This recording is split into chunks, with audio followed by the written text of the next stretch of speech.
साथियों नमस्कार, आप देख रहे हैं द बुद्धिस्ट टाइम्स टीवी में धीरेन्द्र कुमार। आज विशेष कवरेज में आपके साथ में हाजिर हैं। आपको बता दें, आगामी 15 सितंबर को आदर्श समाज पार्टी के राष्ट्रीय अध्यक्ष एमएससी पीएचडी डीलेट पूर्व आईएएस डॉक्टर चंद्रपाल साहब इस पूरे कार्यक्रम की अध्यक्षता कर रहे हैं। साथ ही साथ सभी राष्ट्रीय प्रदेश स्तरीय पदाधिकारियों को सूचित किया जाता है कि इस वीडियो में अटैच पीडीएफ के माध्यम से अपना नाम व पद देखें और हो रहे अधिवेशन में भाग लें।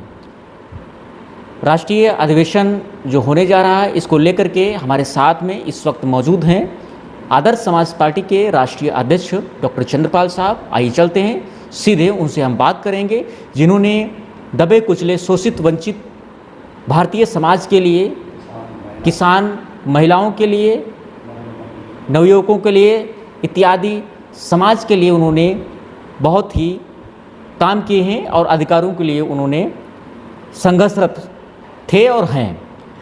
तो आइए चलते हैं आज के। धन्यवाद मेरे भाइयों बहनों, मुझे प्रसन्नता है कि आपने जो हमारा पदाधिकारियों की लिस्ट का पीडीएफ भेजा था उसको देखा होगा। यदि नहीं देखा तो उसको कृपया अवलोकन करना चाहें। ये वो आप लोग हैं जो सर्वसम्मति से, आप लोगों की सम्मति से लिस्ट बनाई गई थी और उसी को हमने इलेक्शन कमीशन में भी भेजा था और पुनः सभी के अवलोकनार्थ से पुनः प्रस्तुत किया जा रहा है। और स्पष्ट है कि सभी की सहमति थी, इसलिए कि अगर कोई सहमति न दें तो जो पीडीएफ के माध्यम से जो नाम आए आपके सामने, उनमें परिवर्तन चाहते हों तो बताने का कष्ट करें। ये जो आदर्श समाज पार्टी का गठन मेरे द्वारा रिटायर्ड 2008 में एमएसएमई के पद से, सेक्रेटरी गवर्नमेंट ऑफ इंडिया के पद से रिटायर होने के पश्चात बनाया गया था, क्योंकि जितने पूरे जीवन में शुरू से लेके मतलब 2008 में रिटायर होने से पहले जो विभिन्न पदों पर रहते हुए अनुभव किया गया, और स्पेशली जातीयता के बारे में, स्पेशली जो राजनीतिक अपराधीकरण के बारे में, और जो सांप्रदायिकता और जितने भी जो बुराइयां हैं पर समाज की सामाजिक बुराइयों के बारे में अध्ययन सुना था, वो उनका निराकरण भी किया था, बदमाशों को भी बंद किया और अच्छे लोगों को इनाम भी दिलाई, अच्छे अच्छे योजनाएं बनाई। और योजना बनाने के बाद ये सोचा गया, तमाम पार्टियों के नेता जो हैं कहने लगे कि आप हमारे साथ आ जाइए, हम नहीं जाने देंगे। मगर हमने देखा कि जिससे मानवर काशीराम जी ने जो साइकिल चला के ख्याति प्राप्त की थी, कोई योजना तो बना नहीं पाए, सिर्फ जागृति की, जन जागरण, वो हमने सारे जीवन भर किया था। वो बड़े थे, हमारे बड़े भाई की तरह थे और हर बात हमारी सलाह भी मानते थे। और यहाँ पर लखनऊ में जितने भी काम हुए कंस्ट्रक्शन वगैरह, उसके लिए धनराशि उपलब्ध कराई हमारी योजनाओं से। और वो खुद चाहते थे, लालजी टंडन चाहते थे कि हम चीफ मिनिस्टर बने, मगर हमने साफ कह दिया कि हम तो आईएएस ऑफिसर, हमें क्या करना है, हम नहीं बने। मगर प्लानिंग सेक्रेटरी उन्होंने बनाया और उसमें हमने तमाम योजनाएँ बनाई और योजनाओं के साथ साथ जनता का काम किया। जो हर वर्ग के गरीब अमीर जितने भी लोग थे, उन सब के लिए उनका न्याय दिलाया। उनके जाकर के संपर्क के बारे में कहा गया कि प्रत्येक कार्यालय में 10 से 12 बजे तक जनता से मिलने का खोल के रखेगा, जिससे काफ़ी जागृति प्रदेश में हुई।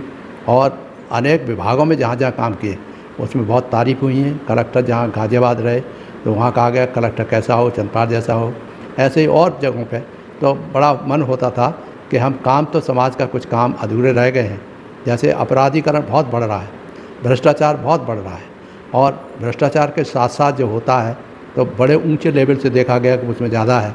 तो हमने उसी दिमाग लगाया कि जब तक भ्रष्टाचार है, जब तक जातीयता है, जब तक सांप्रदायिकता है, और जब तक जो आपका परिवारवाद है, जहाँ तक संबद्ध है, जो आपको आतंकवाद है, इन सबको पर निगाह रखते हुए प्राइम मिनिस्टर साहब जो इस पर कार्रवाई नहीं करें तो कुछ हो नहीं सकता। जैसे दूसरे देशों में देखा है, पड़ोसी देशों में आतंकवाद और हिंसात्मक जो कार्रवाई हुई हैं पूरी सरकारी महलों को उनको सबको जला के रख दिया।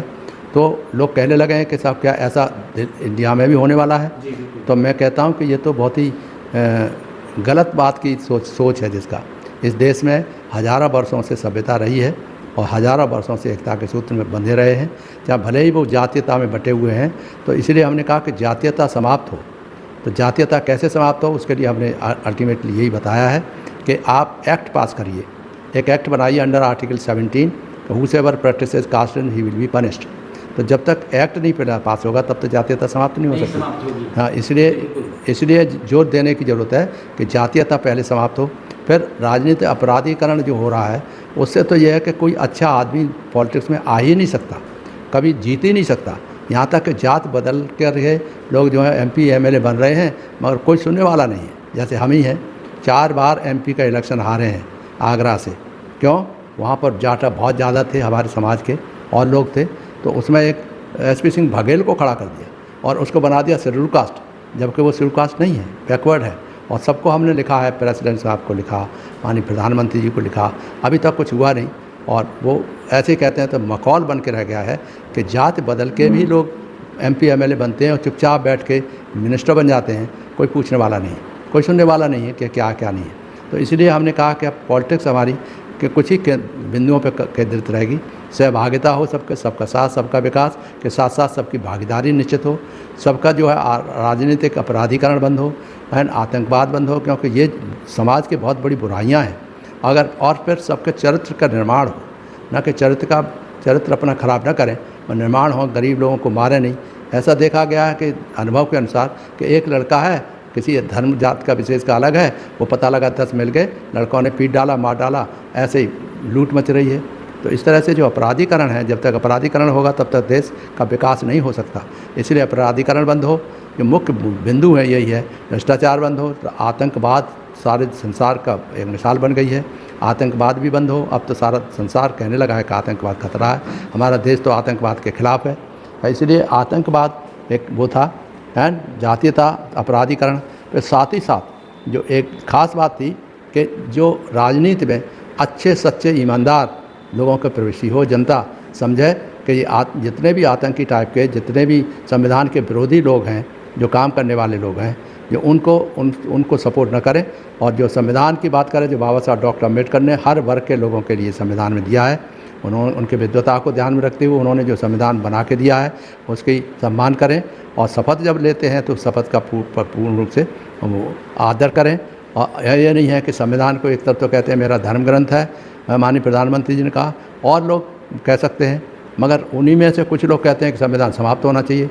समाप्त बाबा साहब ने नहीं बनाया। इस पर एक एजिटेशन होता है, अनावश्यक माइंड में होता है। उनकी मूर्ति कहीं लगती है तो मूर्ति लगने पर भी आपत्ति होती है। हमने डॉक्टर अम्बेडकर ग्राम योजना बनाई कि हर गांव में उनकी मूर्ति का मौका लगे तो मूर्ति लगनी चाहिए। तो उस पर भी मुझे आती हैं खबरें कि साहब आपने जो बनाई थी वो सब लोग जो है बनने नहीं देते।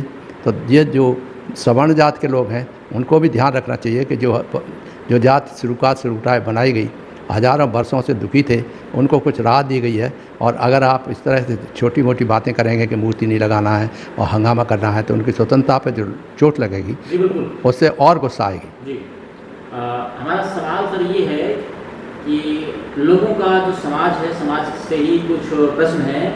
मैं जानना चाहूँगा आदर्श समाज पार्टी क्या आगामी हो रहे चुनावों को लेकर के, जैसे जिला पंचायत का चुनाव है, नगर पालिकाओं का चुनाव है और आगामी विधानसभा 2027 का उत्तर प्रदेश में चुनाव है, और साथ ही साथ जो आगे के चुनाव हैं उनमें क्या इस अधिवेशन के माध्यम से कोई बड़ा ठोस निर्णय लिया जाएगा या पार्टी के पदाधिकारियों को कोई नई कमान सौंपी जाएगी, क्योंकि तमाम पदाधिकारी ऐसे हैं जो इधर से उधर हो गए हैं। क्या उनको दोबारा एक मंच पर लाने की कोशिश इस अधिवेशन के माध्यम से होगी? क्या कहना है? नहीं, ऐसा है। इस अधिवेशन का तो पहले तो ये बताना है लोगों को कि जो करीब 400 से 500 के करीब पदाधिकारी हैं, उनको विभिन्न पदाधिकारियों को अपना एहसास होना चाहिए कि उनको जितना काम करना चाहिए था उतना काम नहीं किया है, क्योंकि सब लोग जो हैं अपराधीकरण के पक्ष में ज़्यादा रहते हैं। नई नई पॉलिटिकल पार्टीज़ हैं, अनेक पार्टियां बनी हैं। माननीय काशीराम जी की पार्टी थी, हम साथ में थे, प्लानिंग कमीशन, प्लानिंग सेक्रेटरी के रूप में बहुत काम किया और उस काम को न मानते हुए लोग बदल देते हैं उस मांग को। तो हम तो चाहते हैं कि ये सब ध्यान में रखना चाहिए। समाजवादी पार्टी की बात है, उसमें भी हमारी मिसेज MP इलेक्शन लड़ चुकी हैं और हम तो उनके पार्टी किसी पार्टी से नहीं लड़े।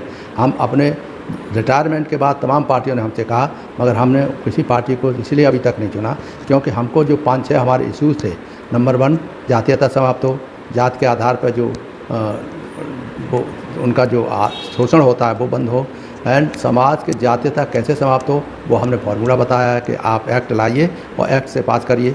18 आर्टिकल 18 है, उसमें आप जो है उसमें भी कहिए एक्ट से करिए कि all surnames caste surnames are hereby abolished. तो ये दो इम्पोर्टेंट इश्यूज़ हैं वो हम कहेंगे हर एक से कि ये ख़त्म होना चाहिए। और दूसरा जो शेड्यूल कास्ट और शेड्यूल ट्राइब के विरुद्ध जो अन्याय अत्याचार होते हैं उसमें बहुत सख्ती से जल्दी कार्रवाई होनी चाहिए, जिससे कि उनको राहत मिले और वो विश्वास हो कि हमारे समाज में इससे भी लोग हैं जो गरीब और उस तरह के परेशान लोगों को ऊपर खड़े होकर उनका साथ देते हैं। साथ देने का मतलब ये नहीं है कि आप हंगामा करें, साथ देने का मतलब ये नहीं है कि आप एंटी नेशनल काम करें हैं। हम तो ये जो अम्बेडकरवादी ज़रूर हैं, बुद्धवादी हैं, मगर दया करुणा प्रेम मैत्री और सर्व मानव एक समान जियो जीनो देव का नारा लेते हैं। अपराधीकरण बंद हो और सर्वधर्म सद्भाव और सर्व जात को देख करके हम कहते हैं कि इसको ख़त्म करो, तभी देश की एकता अखंडता बनेगी। ये बहुत ज़रूरी है। तो इसलिए हमने पार्टी बनाई अलग से, और अभी हम ये देख रहे हैं कि कौन पार्टी ऐसी है जो चंद्रपाल जैसे आदमी को, जिसने जीवन भर ये इसी अपराधीकरण भ्रष्टाचार और उसके खिलाफ आवाज़ उठाई है और संघर्ष किया है, और 4-4 महीने 6-6 महीने छुट्टी रहना पड़ा क्योंकि उनसे हमने कहा, बाबा साहब को एक फंक्शन में कहा गया था कि अगर मैंने कि बाबा साहब को कहा पाकिस्तान बनवा दिया, तो हमने कहा ये इमेज ख़राब करने के षड्यंत्र है, हम इसको बर्दाश्त नहीं करेंगे। और हमें ट्रांसफ़र जब कहा कि ये हम नहीं करेंगे, हम कहने लगेंगे कि अगर ऐसे करेंगे तो हम कहेंगे कि बुद्धिस्ट हैं अपनाएंगे। तो इस बात पे हमारा ट्रांसफ़र कर दिया था। हमारी सरकार थी जो SC/ST की सरकार है, उसने कहना ट्रांसफ़र कर दिया और हम 6 महीने तक अपने मैडम से मुलाकात नहीं हो सकी। तो ये हालत रही है। तो अपनी सरकार थी, अपने ही समाज के द्वारा, वोटों के द्वारा, अपनी ही योजनाओं के आधार पर आगे बढ़ी। उस पार्टी के लोगों ने हमसे कहा ये कि क्योंकि वो दूसरों के हाथों में उस तरह के खेल रही कि कास्ट के नाम से वो सतीश मिश्रा हैं वो लगे रहते हैं, रामवीर उपाध्याय वो लगे रहते हैं, तो इनके अलावा उनको कोई आदमी नहीं दिखाई देता, कोई वो नहीं है। तो आप विद्वान हो सकते हैं, मगर धरातल पे क्या हो रहा था? धरातल पे ये कहा गया था कि अगर शेड्यूल कास्ट की महिला के साथ जाति हो जाए तो पहले उसका वो होगा, पहले उसका जांच होगी, उसके बाद FIR दर्ज की जाएगी। तो ये तो बहन सबके रूल जो सबके लिए होना चाहिए था कि महिलाओं का अगर ऐसी रेप की कोई शिकायत करती है तो पहले जांच हो तो सभी जात के महिलाओं के साथ हो ना, न कि केवल शेड्यूल कास्ट की महिलाओं के साथ। के पहले उसका झूठी समझते हैं कि झूठी रिपोर्ट दिखाते हैं, पहले उसका सर परीक्षण होगा, मेडिकल परीक्षण, उसके बाद छोड़ जाएगा। ये उदाहरण मैं एक दे रहा हूँ, या 100 मैनी उदाहरण हैं। जैसे लगता है कि ये शेड्यूल कास्ट के जो लोग हैं उनके साथ भी अपनी सरकार भी अन्याय करती है। अपनी सरकार ने भी आगे उसने नहीं किया। आजकल जो है ये हो रहा है कि जहाँ जरा से लड़के में मारा जाके शेड्यूल कास्ट के आदमी को विभिन्न अपराधों में, पता लगा कि उसको लड़के को मारने के लिए, पीटने के लिए और लोग तैयार हो गए, मार दे डंडा जिससे मर जाए या उनके साथ अन्याय हो, अत्याचार, जिससे भयभीत हो जाए, और भयभीत होने के बाद वो रास्ता अपना क्रांतिकारी रास्ता छोड़ दे। मैं क्रांतिकारी नहीं हूँ, मैं हमेशा कहता हूँ कि सदाचार से, व्यवहार से, दया करुणा प्रेम की दृष्टि से देखना चाहिए, और ये लॉजिक के आधार पर आप काम करिए। अगर कहीं अन्याय हो रहा है तो आप अवश्य आवाज़ उठाइए, मगर संवैधानिक तरीके से बाबा साहब ने कहा था वो आवाज़ उठाना ज़रूरी है। उन्होंने तो सामाजिक और आर्थिक विषमताएं दूर करने का आह्वान कहा था। हमें भी सामाजिक और आर्थिक विषमताएं दूर करनी चाहिए, उसके लिए योजनाएं अच्छी बननी चाहिए जिससे आर्थिक विषमताएं दूर हों। हमने अपने जीवन काल में आर्थिक विषमताएं दूर करने के लिए तमाम योजनाएं बना के दी हैं जो नवयुवक उससे बहुत फ़ायदा ले सकते हैं। और अच्छे मनमोहन सिंह साहब ने तो कहा आप कोई भी पोस्ट ले लो, इतना लिबर्टी हमको दी गई। हमने कहा भ्रष्टाचार बहुत बढ़ रहा है, आप अपने साथ ले लीजिए। चिदम्बरम साहब के सामने कहा कि गरीबों को जब तक स्किल डेवलपमेंट नहीं होगा, तब तक क्लस्टर नहीं बनेंगे, तब तक कोई उन्नति नहीं हो सकती। इसलिए उन्होंने अपनी ज़मीन तक दे दी थी कि हाँ हम चाहते हैं कि KVIC को ज़मीन दे दी जाए, हमारे नवयुवकों को पढ़ाई की जाए। अच्छे लड़के नवयुवक आते हैं, हमको नवयुवकों का बहुत ही आशा है, क्योंकि नवयुवकों को हम रिटायर हुए 2008 में, तो इतने साल हो गए उस तरह का संपर्क नहीं किया, क्योंकि हम चाहते थे, हमको लोगों ने पढ़ा है, सुना है और भविष्य में भी वो हमारा साथ देंगे। हाँ, ये ज़रूर है कि हम इसी लाइन पर काम करेंगे कि जाति भी समाज का स्थापना हो, सांप्रदायिकता नहीं हो, परिवारवाद नहीं हो और किसानों का वो नहीं हो, महिलाओं का साथ जाति नहीं हो, महिलाओं को आरक्षण मिले और महिलाओं के स्पेशली, क्योंकि जहाँ महिला पढ़ी लिखी है वो सारा परिवार का आगे बढ़ जाता है। तो महिलाओं को जिनकी एजुकेशन है वो फ्री होनी चाहिए। अप टू मैं ये जो मैं कह रहा हूँ वो तो बाद में बताऊँगा और डिटेल में लिखा हुआ है। हमारी योजनाएं उसमें फेसबुक वगैरह पे आती रहती हैं, भाषण भी आते रहते हैं। बहुत बोल चुका हूँ इतने सालों में। मैं चाहता हूँ कि आप ज़्यादा से ज़्यादा आएँ और सुनें और ख़ुद अपने विचार रखें कि कैसे इन बुराइयों से लड़ा जा सकता है, कैसे बुराइयाँ दूर करके हम लोग अग्रसर हो सकते हैं और धन बल बाहुबल से हट करके जो बुद्धि बल और आपका जो समाज के प्रति कमिटमेंट है, देश के प्रति कमिटमेंट है, उसके साथ आएँ और आगे बढ़ें। तो ये तो हम चाहेंगे कि आप ज़्यादा से ज़्यादा आइए, सुनिए और अपना जो स्थान आपने को जो हमने नियुक्त किया था पहले से सर्वसम्मति से किया है, अगर है तो उसमें परिवर्तन करना चाहें तो परिवर्तन करिए, मगर आइए ज़रूर, सुनिए ज़रूर, क्योंकि आखिरकार हर पार्टी का अधिकार है अपने मत व्यक्त करने का। हम किसी पार्टी में नहीं गए, इसलिए हम चाहते थे हमारी स्वतंत्र विचारधारा चालू रहनी चाहिए। जय भीम।